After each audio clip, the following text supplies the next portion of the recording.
Hello students, welcome back. Carry plus में आपका स्वागत है। Good morning all of you. मुझे लगता है सारे बच्चे जुड़ चुके होंगे, तो चलो सेशन को स्टार्ट करते हैं। हाँ, तो 6 क्वेश्चन 1.3 के हम कंप्लीट कर चुके हैं। 7 से हम आगे सीरीज को आगे लेके चलेंगे। देखो क्या है 7वां क्वेश्चन। अभाज्य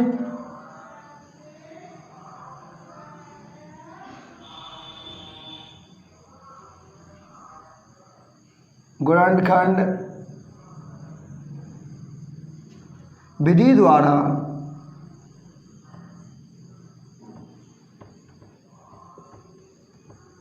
निम्नलिखित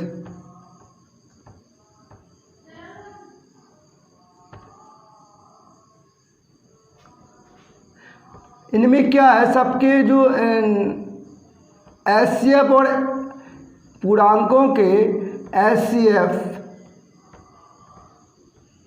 व एलसीएम ज्ञात करने हैं। इसमें क्या है, 3 पार्ट्स हैं। फर्स्ट पार्ट पे हम डिस्कस कर रहे हैं। देखो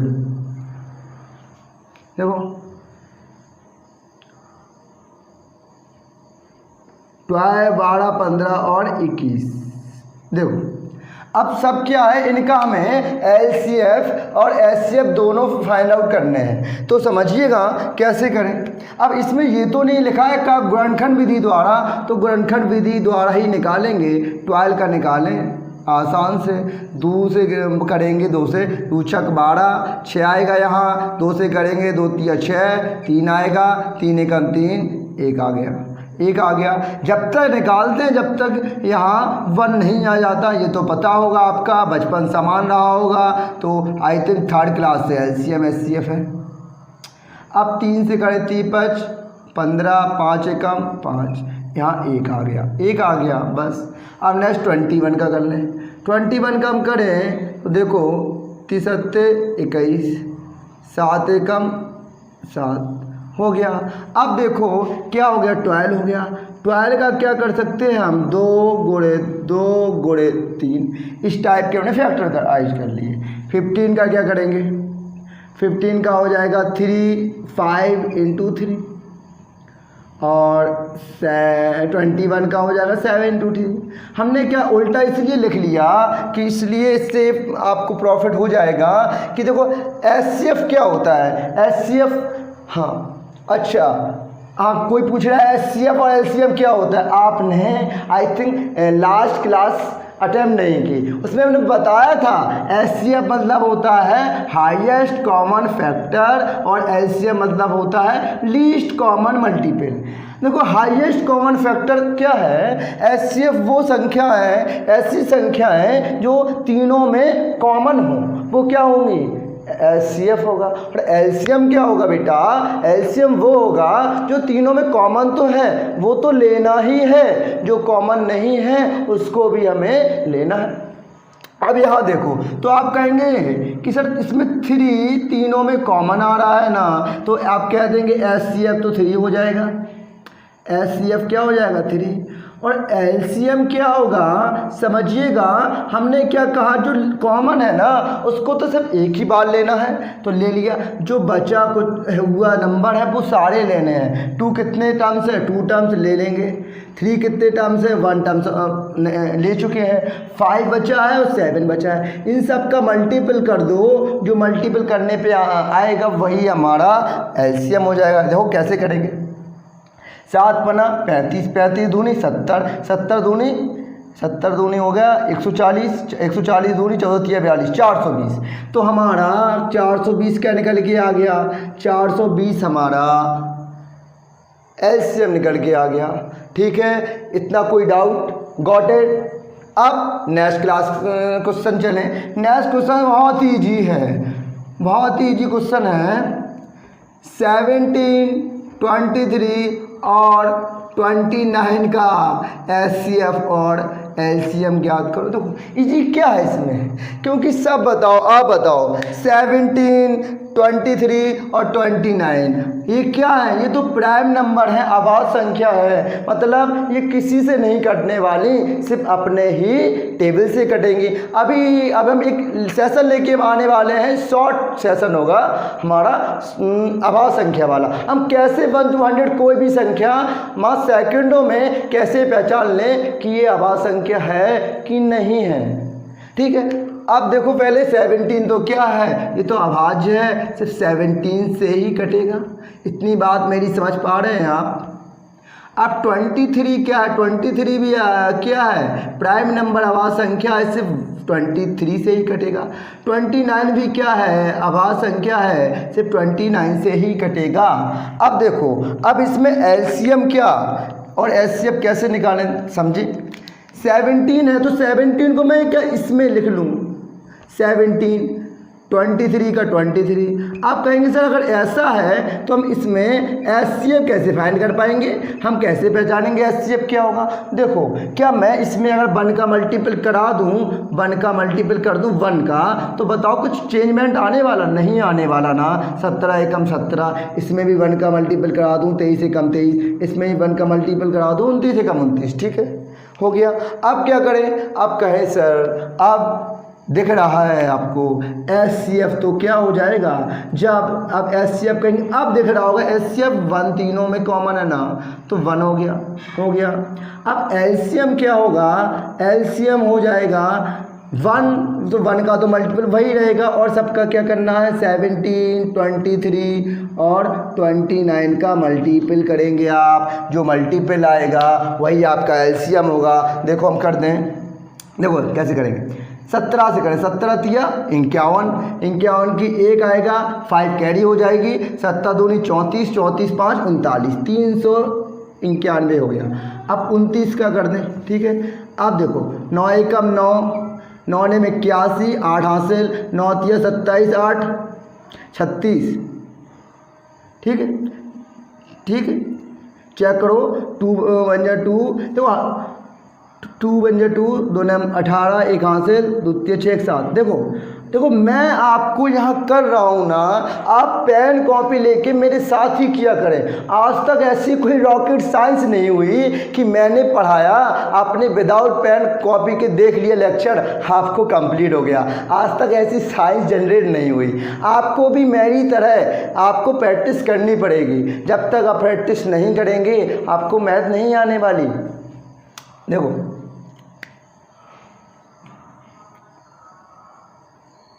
देखो 9 एकम 9, 9 ने 81, 8 हासिल आई थी ना, मैंने 7 जोड़ी हैं, 9 तिया 27 और 8, 8 7 15 35 होगा। ठीक है ना, क्योंकि 9 ने 81, 8 हासिल आई थी, मैं 9 जोड़ गया। ठीक है, अब 9 2 1 3 8 5 13, 1 हासिल, 7 3 10 11, 11 339। तो हमारा आंसर आएगा 11 339 ही हमारा आंसर आएगा। देखो करना तो हमें पड़ेगा। अब नेक्स्ट क्वेश्चन की तरफ चलें। इन दोनों क्वेश्चन में अगर किसी को डाउट है तो मैं क्लियर कर दूं। Got it? आप समझ पा रहे हैं, आपको समझ में आ रहा है। नेक्स्ट चलें। देखो तो क्या है कि थर्ड क्वेश्चन और बचा है इसका पार्ट। थर्ड पार्ट के बाद हम नेक्स्ट क्वेश्चन पे चलेंगे। आई थिंक आज आपकी ये एक्सरसाइज फिनिश हो जाएगी। अब देखो थर्ड क्वेश्चन है हमारा, बहुत इजी क्वेश्चन है। 8, 9 और 15 का मासा निकालना है। तो कितना इजी है, इसमें तो कोई प्रॉब्लम ही नहीं होनी चाहिए। देखो 8 है तो 8 का क्या करें, सबसे पहले 2 से चेक किया जाता। तो 2 से करेंगे, 2 चौके 8, फिर 2 से चला जाएगा बेटा, फिर 2 आ गया। ठीक है, करेंगे। देखो 9 में क्या करेंगे, 3 से कर दें। 3 जा 9, अब 3 बन जा 3। जब तक करना है ना, जब तक 1 ना आ जाए। 15 का कैसे करेंगे, 3 5 जा 15, 5 बन जा 5, हो गया ना। अब क्या करें, 8 लिख लें तो इसका फैक्टराइज क्या होंगे, 2 मल्टीपल 2 मल्टीपल 2। 9 के क्या हो जाएंगे, 3 मल्टीपल 3। 15 के क्या हो जाएंगे, 3 मल्टीपल 5। अब ये मेरी एक बात समझिएगा कि अब बताओ इसमें तो कोई कॉमन ही नहीं मिल रहा है क्या? कोई कौन सा नंबर कॉमन है बताओ? कहोगे सर इसमें 3 है, बट इसमें तो नहीं है। कॉमन का मीन्स है अगर 3 अगर है तो तीनों में कॉमन हो तब कहेंगे। ऐसा नहीं है तुम कह लो कि सर 3 मिल रहा है, 3 तो 2 में है, इसमें थोड़ी ना है। तो वही सिस्टम है, जब कुछ नहीं हो यार 1 का मल्टीपल अपने मन से करा लिया कीजिएगा तो इससे आपको मिल जाएगा। 1 से मल्टीपल कराने पर तो आपको पता है 1 से भी किसी संख्या में मल्टीपल कराते हैं तो कोई चेंज नहीं आता, तो 1 से 1 हो गया। अब देखो क्या है एचसीएफ क्या हो गया हमारा? एचसीएफ तो कहोगे सर 1 हो रहा है क्योंकि 1 इसमें कोई कॉमन है। अब एलसीएम में क्या होगा? एलसीएफ होगा सबका कर दो 1 तो ले लो, 2 3 टर्म्स कर दो, 3 कर दो 2 टर्म्स, और कितने टर्म्स कर दें? और 3 कर दें कितने टर्म्स? अब देखो इसका आंसर क्या आ रहा है? देखो इसका आंसर क्या आ रहा है मल्टीपल करने पर। देखो गुणा करें, देखो 2 दूनी 4 दूनी 8 तिया 24 हो गया। ऐसे करते हैं, देखो 5 तिया 15, 15 तिया 45, 45 तिया 135, देखो 5 तिया 15, 15 तिया 45, 45 तिया 135। ठीक, 135 में 8 का मल्टीपल कर दें, 135 में 8 का मल्टीपल करें, 8 45, 4 हासिल, 8 तिया 24, 24 और 4 28, 2 हासिल 1080, 1080 इसका क्या हो जाएगा? एलसीएम 1080 हो जाएगा। तो ये क्वेश्चन क्या हो गया हमारा? ये क्वेश्चन समाप्त हो गया। अब देखो हम नेक्स्ट क्वेश्चन 8 में क्वेश्चन की तरफ चले। अच्छा क्वेश्चन, इस क्वेश्चन में आपको कोई डाउट गॉट इट? आपको अच्छी समझ में आ रहा होगा। देखो 8वें क्वेश्चन की तरफ चले, 8वें क्वेश्चन की तरफ चले तो देखो कितना 8वां क्वेश्चन अच्छा भी क्वेश्चन है, एक बार 1 टाइम्स एग्जाम में पूछा भी गया है, अच्छा क्वेश्चन है। देखो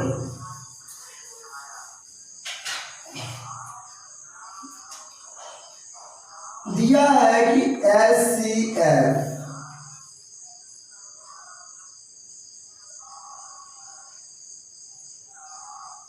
306 और 657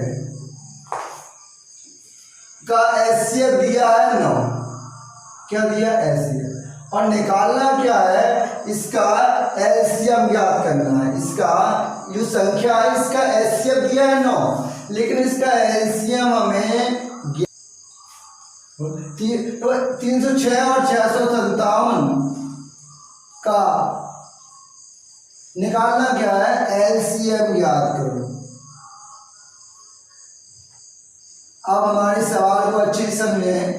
क्या है इसका एचसीएफ? दो संख्या है 306 और 657, इसका एचसीएफ कितना? 9 दिया है। एलसीएम इन संख्याओं का निकालना है। अगर आपको एक हमने फॉर्मूला बताया था, ये आ रहा होगा इसमें कि दो संख्याओं का गुणनफल, दो संख्याओं का गुणनफल, ये फॉर्मूला बताया था ना बेटा हमने, equal to LCM into HCF. ये फॉर्मूला हमने बताया था आपको लास्ट क्लास में। तो दो संख्याओं का गुणनफल, संख्याएं क्या है हमारी? 306 657 है, तो लिख दें मतलब फर्स्ट संख्या इंटू सेकंड संख्या equal to LCM into HCF. ये फॉर्मूला। फर्स्ट संख्या कितना है? 306, सेकेंड 657, इक्वल लगाएंगे। एलसीएम कितना आ गया? एलसीएम हमें निकालना है। एचसीएफ हमें दिया है कितना? 9 दिया है ना, 9 दिया है तो 9 लिख लें। अब यहाँ देखो ये 9 है, ये यहाँ जाएगा तो क्या हो जाएगा? मल्टीपल में हो जाएगा ना। अब यहाँ लिख लेंगे एलसीएम, ये हमें फाइनल करना। अब कट कैसे करें? देखो 9 से काटें, 9 7 63, 2 वहाँ से बची, 27 हो गया, 9 तिया 27, कितना है 73 आ गया। अब इसका मल्टीपल कर दें हम, यहाँ कर दें, देखो यहाँ 306 इंटू 73, 3 का 18, 3 का 9, 7 का कर दे 7 42, 7 21, 8 2 1 3, 9 4 13, 22 338। तो एलसीएम हमारा ये आ रहा है 22 33, हाँ तो 22,338 ही हमारा क्या हो जाएगा, एलसीएम हो जाएगा। अब 9वां क्वेश्चन देखो, हम क्या करें, 9वां क्वेश्चन लिख रहे हैं, समझे 9वां क्वेश्चन रिएक्शन, इतना समझ में आ रहा होगा।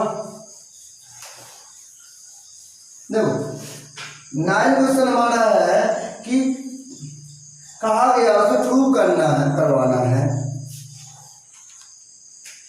कि क्या किन्हीं दो संख्याओं का एचसीएफ, क्या किन्हीं दो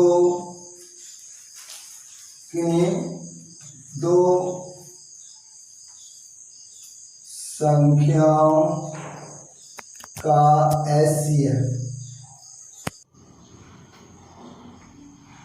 18 और एलसीएम 380 हो सकता है, कारण दीजिए।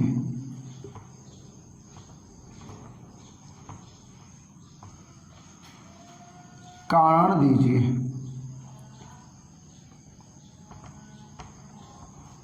अब ये क्वेश्चन है, देखो क्या है कि क्या किन्हीं दो संख्याओं का एचसीएफ, दो संख्याओं का अगर एचसीएफ 18 है, मान लो 2 नंबर है ना, उनका एचसीएफ तो 18 है और एलसीएम 380 है, जो बात कही गई है क्या ये सही है? तो कैसे प्रूव कर सकते हैं बताओ। अभी हमने नेक्स्ट सवाल लगाया तो कैसे लगाया था, यही तो लगाया था, पहली संख्या बोले दूसरी संख्या equal to LCM into HCF थे। तो ये मेरी बात समझिएगा, एचसीएफ का मीन्स क्या होता है, एचसीएफ का मीन्स वो होता है एचसीएफ का मीन्स ये है कि वो संख्या जो दोनों नंबरों में क्या रही होगी, कॉमन रही होगी संख्याओं में। अगर दोनों में कॉमन रही होगी इसका मतलब है ये 18 है ना, ये 18 का हम डिवाइड 380, 18 का भाग 380 में दें तो ये पूरा अगर डिविजिबल हो जाए, पूरा कट जाए, मतलब रिमाइंडर ना आए, ये मीन्स शेष अगर ना आए तो हम कह सकते हैं ये इसका क्या, कि ये इसका एलसीएम होगा। अगर कुछ रिमाइंडर आता है तो हम ये कह देंगे ये इसका क्या, एलसीएम नहीं हो सकता। अगर ये 18 का इसमें डिवाइड चला जाए तो हम कहेंगे है, अगर नहीं जाएगा तो नहीं। अब देखो, अब हम लैंग्वेज लिखें कैसे, मैंने से माना दो संख्याएं ए और बी हैं, माना दो संख्याएं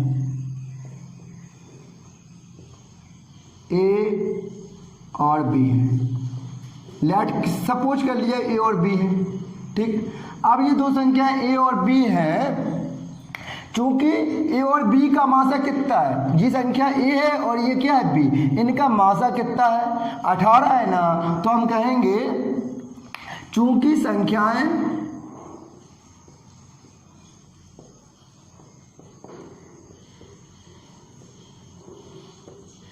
ए और बी का मासा कितना है, दोनों संख्याओं ए और बी का मासा, मतलब मासा पा बोलते हैं हिंदी में, जिसे हम कह सकते हैं एलसीएम। एलसीएम कितना 18 है, यही तो है। दो संख्याएं को चूंकि संख्या ए और बी का मासापा 18 है, 18 जो होगी वो 18 ए और बी दोनों को विभाजित करेगी, जो मासा होगा वो 18 है ना, वो संख्या ए और बी दोनों को क्या करेगी, विभाजित करेगी। 18 ए और बी दोनों को पूर्णतः विभाजित करेगी। पूर्णतः का मतलब समझ रहे हो, कोई शेष नहीं आएगा, पूर्णतः विभाजित करेगी।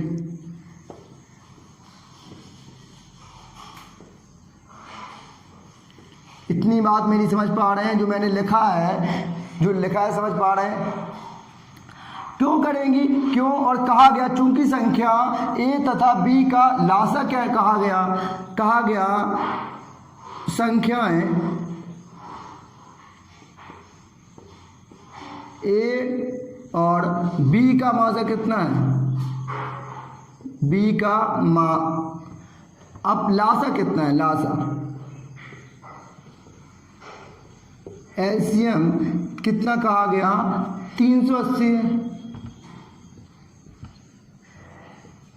आप देखो, अरे ये एचसीएफ होगा, ये एचसीएफ में एलसीएम लग गया, एचसीएफ। अब ये एलसीएम 380 है, तो ए और बी 380 को, ए और बी है जो, वो 380 को पूर्णतः विभाजित करेंगे, पूर्णतः विभाजित करेंगे। अब ये विभाजित करेंगे तो हमें बस आप कहेंगे तो 18 जो होगा, 18 होगा, वो 380 को पूर्णतः विभाजित करेगा, पूर्णतः विभाजित करेगा। अब मेरी बात जो हमने लिखी है एक बार फिर से समझो। माना हमने दो संख्याएं मान ली ए और बी है। अगर ए और बी है, चूंकि दो संख्याएं ए बी का वगैरह मासा है, एचसीएफ कितना 18 है, तो 18 ए और बी जो 18 होगा ना, जो वो जो संख्या लिखी होंगी वो दोनों को विभक्त करेंगी। संख्या ए बी का लासा कितना है? 380 है, तो ए और बी जो संख्या होगी वो 380 को पूर्णतः विभक्त करेंगे। ठीक, करेंगे। ठीक, अब यहां समझे हमारी बात। 18 380 को पूर्णतः विभक्त करेगा। अब 18 का भाग हम 380 में दे रहे हैं। 18 दूनी 36, कितना आ गया? 20 आ गया। 18 एकम 18। अब देखो यहाँ रिमाइंडर शेष कितना आ गया? 2 आ गया। मतलब 18 380 को पूर्णतः विभाजित नहीं कर रहा है। 18 380 को पूर्णतः विभाजित कर रहा है? नहीं कर रहा। तो हम यहाँ लिखेंगे 18 380 को पूर्णतः विभाजित नहीं करता। करता है क्या? नहीं करता।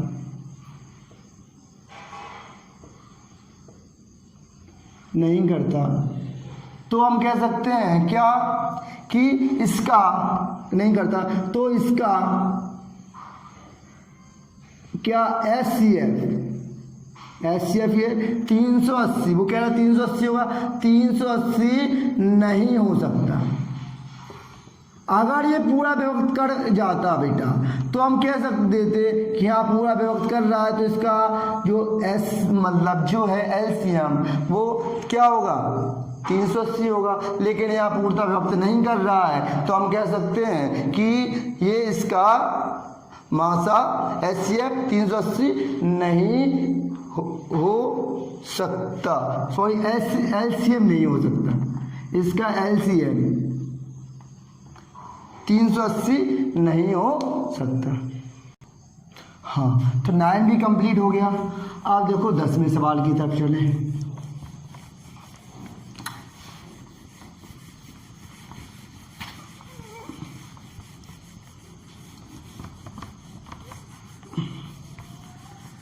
क्लीन कर देंगे उस पर।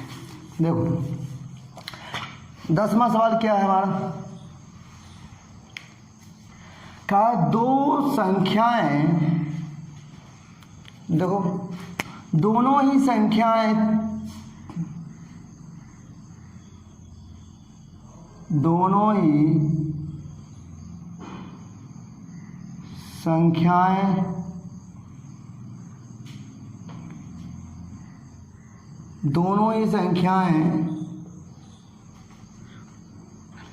525 और 3000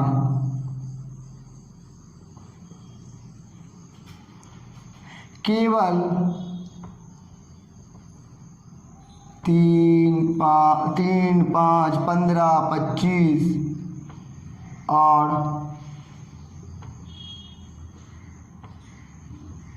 75 से विभाज्य है, से विभाज्य है। 75 से विभाजन है। उस सवाल क्या कह रहा है, दो संख्याएं 525 और 3000 केवल 3, 5, 15 और 25, 75 से विभाज्य हैं। एचसीएफ मतलब क्या, हाईएस्ट कॉमन फैक्टर। एचसीएफ इनका 525 और 3000 है, करता है, इसका करता है, इसका इस उत्तर को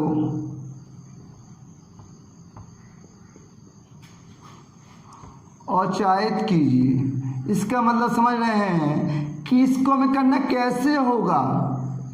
हम सिद्ध तो कर सकेंगे लेकिन लैंग्वेज में लिख के बताएंगे क्यों, कैसे कर सकते। देखो हम दोनों तरीका बता रहे हैं, पहले आपको ट्रेडिशनल प्रोसेस, दूसरा कि कैसे उसको करना है। तो समझे, देखो क्या है कि अगर 525 और 3000 का हम निकालें, एलसीएम निकालें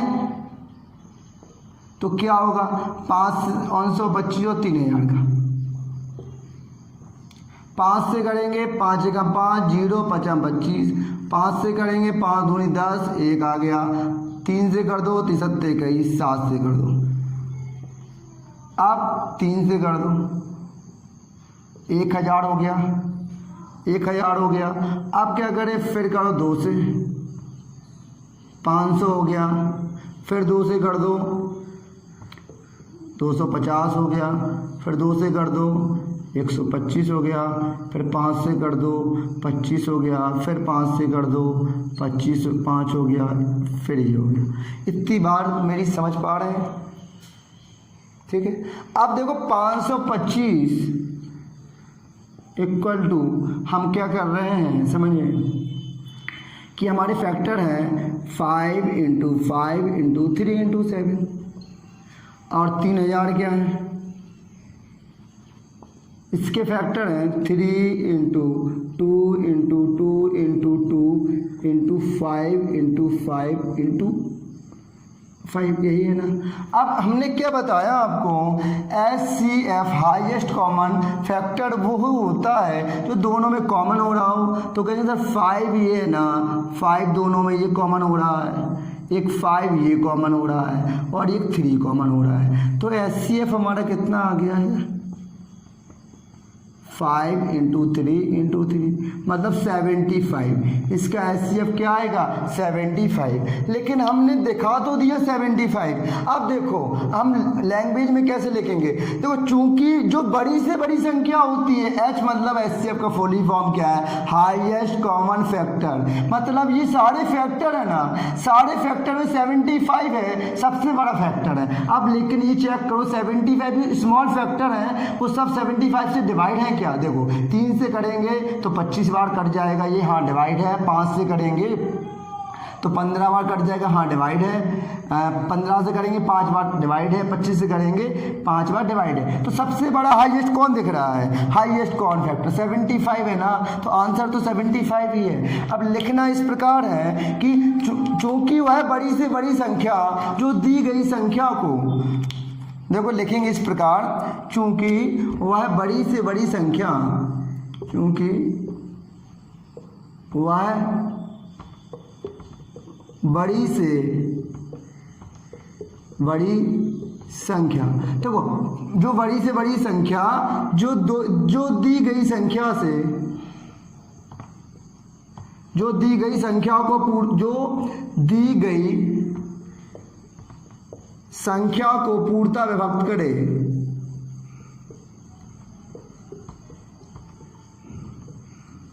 पूर्णतः विभक्त करे, पूर्णतः विभाजित करे, करती है। देखो कौन सी संख्या 75 ही है ना जो उसको पूर्णतः विभाजित 75 है, सबको देखो पूर्णतः विभाजित करती है, तो उसे उस संख्या का मासा कहते हैं। उसे क्या कहते हैं? उस संख्या का क्या कहते हैं? मासापा। मतलब क्या? HCF ही कहते हैं, हाईएस्ट कॉमन फैक्टर कहते हैं। तो क्या दिख रहा है? सबसे बड़ी संख्या हाईएस्ट कॉमन फैक्टर क्या दिख रहा है आपको? 75 है ना, तो हम कह देंगे मासापा क्या होगा? 75 होगा। हमने दोनों बता दिए, ये हो तो रहा है लेकिन ये लिखना पड़ेगा आपको ऐसे कि इसका मासापा 75 होगा। Got it? आपको समझ में आ रहा है? हाँ, कुछ लोग कह रहे हैं मासा मासा भी कह सकते हैं आप, ठीक है, मासा, ठीक। अब 11वां सवाल है, अच्छा सवाल है। देखो क्या है, किसी खेल के मैदान के चारों ओर एक वृत्ताकार पथ है। मतलब क्या है कि एक मैदान है, मान लो वृत्ताकार है, एक ऐसा क्या है, मैं यहाँ कर दूँ, एक ये गोल गोल वृत्ताकार क्या है? मैदान है ना। मान लो ये वृत्ताकार क्या मैदान है, इस मैदान के का एक चक्कर लगा में सोनिया को 18 में लगते हैं। मान लो यहाँ से मैदान की स्टार्टिंग है, चक्कर लगाना यहाँ से वो स्टार्ट करें, दोनों लोग, 2 पर्सन हैं, एक मान लो सोनिया और एक क्या है? रवि, ठीक। कहा है सोनिया को 18 मिनट लगते हैं, मतलब एक वो चक्कर वो कंप्लीट करती है इस टाइप में वो करती है, तो उसको टाइम लगता है कितना बेटा? उसको टाइम लगता है 18 मिनट। सोनिया कितना टाइम लेती है? 80 मिनट्स, ठीक। जबकि इसी मैदान को चक्कर लगाने में रवि को सिर्फ 12 मिनट लगते हैं। रवि का मतलब क्या है? रवि को स्पीड तेज है सोनिया से, लड़के तो तेज होते ही हैं दौड़ने में। रवि की स्पीड क्या है? तेज है। किससे? सोनिया से। वो सिर्फ कितने मिनट में लगा लेता है? 12 मिनट में लगा लेता है। ये बात समझ पा रहे हैं मेरी? मान लीजिए कि भी दोनों एक स्थान से एक ही समय पर चलना प्रारंभ करें। देखो यही स्थान से दोनों ने कहा चलो रेस लगाते हैं, चलना प्रारंभ किया और चलना प्रारंभ किया, वह एक ही दिशा में चलते हैं, ऐसे चलते हैं, तो वो पुनः कब मिलेंगे? ये बताओ। ये 18 मिनट में आप आए, ये 12 मिनट में ये कंप्लीट कर चुका होगा, तो ये सोनिया होगा कहीं यहाँ रह पाई होगी, कहीं यहाँ, फिर ये 2 कंप्लीट कर चुका होगा, फिर ये कहीं और कहीं रहा होगा। वो कौन सा टाइम होगा जब दोनों यहाँ मिलेंगे? वो पूछा गया है। देखो हम क्या लिख रहे हैं कि दिया सोनिया को मैदान का एक पूरा चक्कर लगाने में समय कितना है? सोनिया को मैदान का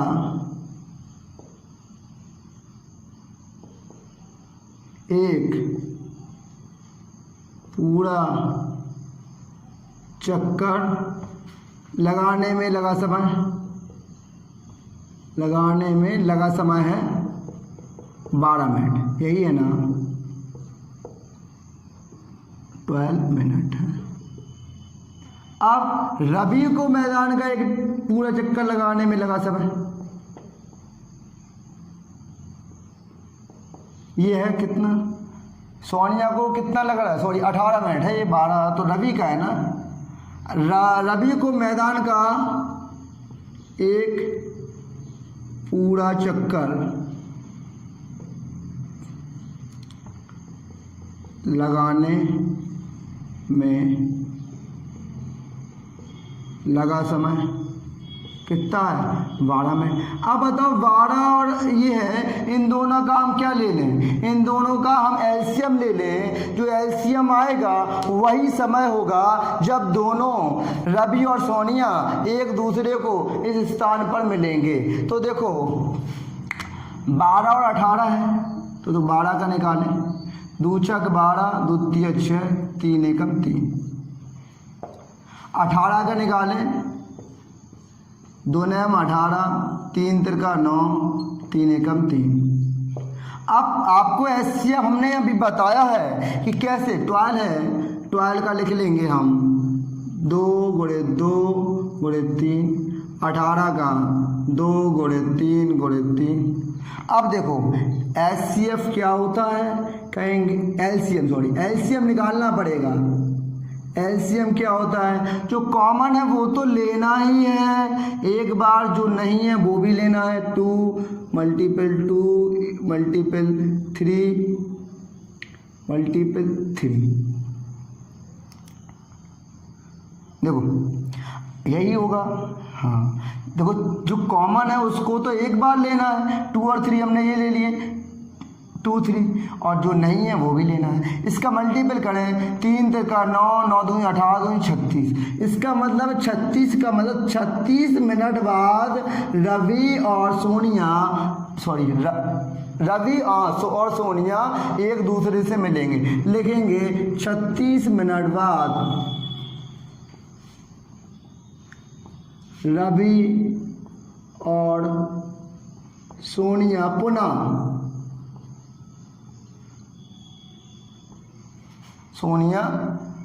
आपस में मिलेंगे, पुनः फिर से मिलेंगे।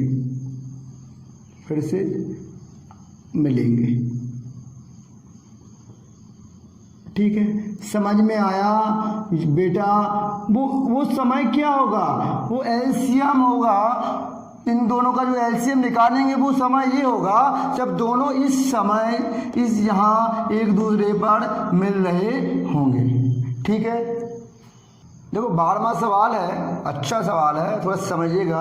अच्छे समझ में आ गया तो पूरा माइंड में आपको कॉन्सेप्ट क्लियर हो जाएगा। देखो, इंग्लिश, हिंदी और गणित की पुस्तकों को 3 स्तंभों में इस प्रकार रखना है। स्तंभ का मतलब समझ रहे हैं, 3 स्तंभ हैं, उनको इस प्रकार रखना है। मान लो ये आपकी इंग्लिश की हो गई, ये हिंदी की, गणित की हो गई। इस प्रकार रखना है कि विषय की सभी पुस्तकें समान ऊंचाई के स्तंभ में रखी जाए। मतलब अगर तीनों है ना, वो समान ऐसे स्तंभ में रखी जाए, समान उनकी क्या हो, ऊंचाइयाँ तीनों की क्या हो, समान हो। मान लो ये इंग्लिश है, ये हिंदी है, गणित, समान ऊंचाई के स्तंभ में रखी जानी है। इंग्लिश की पुस्तकों की संख्या 96 है। अब बताओ, इंग्लिश की 96 है, हिंदी के पुस्तकों की संख्या कितनी है, 240 है, और गणित के पुस्तकों की संख्या 336 है। तो बताओ 96 है तो मतलब क्या, ये 96, ये 396 एक दूसरे की क्या है, हिंदी में 240 तो बड़ा स्तंभ होगा। लेकिन अब इस प्रकार एडजस्ट करना है स्तंभ, चाहे इसके स्तंभ कुछ कम आएंगे, इसके स्तंभ कुछ ज़्यादा आएंगे, इसकी कुछ गणित की पुस्तकों की संख्या 336 है, इसके कुछ स्तंभ ज़्यादा आएंगे, इसके और ज़्यादा आएंगे, लेकिन स्तंभ बराबर होना चाहिए। मान लो अगर ये 96 है, मतलब वही संख्या होगी ना जो तीनों में कॉमन हो, उसी का स्तंभ बन जाए। मतलब क्या, तीनों में कॉमन हो तो क्या निकालना पड़ता है, एचसीएफ। मतलब हम इनका एक एचसीएफ ले लें तो जितना एक एचसीएफ आएगा उसमें स्तंभ हम कर लेंगे कि जब दोनों की, मतलब इसमें कितने स्तंभ होंगे, इसमें कितने। यदि यह मान लीजिए कि पुस्तकें समान मोटाई की भी हैं, देखो, तो इंग्लिश, हिंदी और गणित की पुस्तकों के स्तंभों की संख्या, देखो हिंदी के स्तंभ कुछ कम आएंगे और किससे, गणित से। इंग्लिश के कुछ कम आएंगे, हिंदी के कुछ ज़्यादा आएंगे और गणित के कुछ और आएंगे। देखो मतलब क्या है, स्तंभ तीनों की बराबर करने, तो एचसीएफ ले लो। हम इनका क्या ले लें, एचसीएफ ले लें, वही हमारे स्तंभ होंगे। देखो समझिएगा क्या है, हम 96 हैं, स्तंभ का मतलब समझ लो। अगर हिंदी ये बराबर इस प्रकार ले लें, इस प्रकार रखने हैं स्तंभ। मान लो अगर हिंदी के 2 हो रहे हैं तो ये बड़ी नहीं करनी, बराबर होने चाहिए। हिंदी के अगर 2 हो रहे हैं, मान लो ये हो गए इंग्लिश के, मान लो पहले क्या चाहिए, ये मान लो इंग्लिश के हो गए, ये हिंदी के हो गए, बराबर होने चाहिए। स्तंभ 2 हैं, जितने बराबर हों संख्याएं, मतलब क्या, इसमें 96 पूरी हो जाएं, इसमें कितनी होनी चाहिए, इसमें 240 पूरी हो जाएं, और नेक्स्ट वाले में बराबर हों, कितनी भी ज़्यादा हो सकते हैं स्तंभ की, लेकिन जो क्या है, ये बराबर होनी चाहिए, ये कहा गया। तो सब में बराबर होनी चाहिए, तो इसका मतलब समझ रहे हो क्या, इसका मतलब तो यही हुआ कि इन सब का हम एचसीएफ निकाल लें, मासा निकाल लें, तो जो मासा आएगा ना वो क्या होगा, मैथ्स की जो मासा आएगा वो सब स्तंभ को दर्शाएगा। तो देखो 96 का हम निकालें, देखो 2 से काटा, 2 चौके 8, कितना हो गया, 16, 48 हो गया। 2 से काटा 24 हो गया, 2 से काटा 12 हो गया, 2 से काटा 6 हो गया ना, 2 से काटा 3 हो गया, अब 3 एकम 3, यही हो गया। देखो देखो ये 48 हुआ, ये 24 हुआ, ये 12 हुआ, ये 6 हुआ, ये 3 हुआ, ये हो गया। अब देखो हम किसका निकालें, हम निकालें 240 का।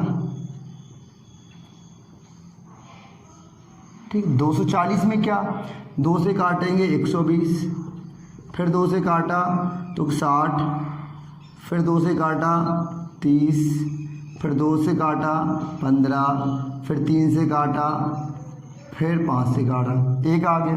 अब हम 336 का निकालें, 336 ही है ना, हाँ।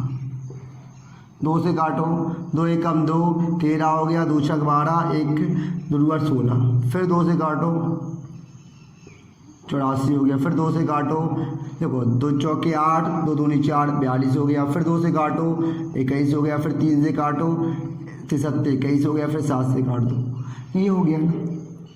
अब देखो अब यहाँ हम 96 लिखें तो 96 के फैक्टर कितने आए, 2 की पावर कितना है, 2 की पावर कितना है, 2 आया है 5 टर्म्स इंटू 3। अब हम 240 के लिखें, 240 में कितना हो जाएगा, 2 कितने बार है, 4 टर्म्स और इंटू 3 इंटू 5। हम 336 में लिखें तो क्या हो जाएगा, 2 कितने बार है, 4 बार है और 3 और 7। अब हमें बताओ इनमें से ऐसी कौन से नंबर है जो कॉमन मिल रहे हैं, कैसे 2 मिल रहा है, हाँ, और एक 2 मिल रहा है, एक 2 मिल रहा है, एक 2 मिल रहा, लेकिन इसमें 2 है ये नहीं, एक 3 भी मिल रहा। ये सारे क्या हो जाएंगे आपके, तो कहेंगे HCF।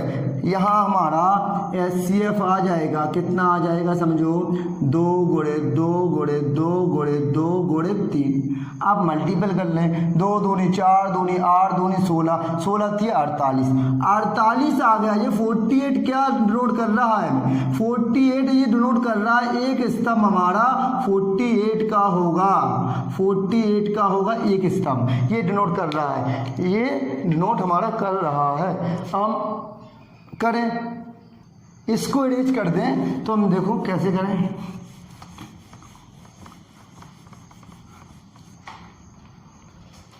देखो हमें निकालना पहले क्या है, तीनों की निकालना है, तो देखो हम कैसे निकाल रहे हैं। हम निकालें इंग्लिश के पुस्तकों की स्तंभों की संख्या, इंग्लिश के पुस्तकों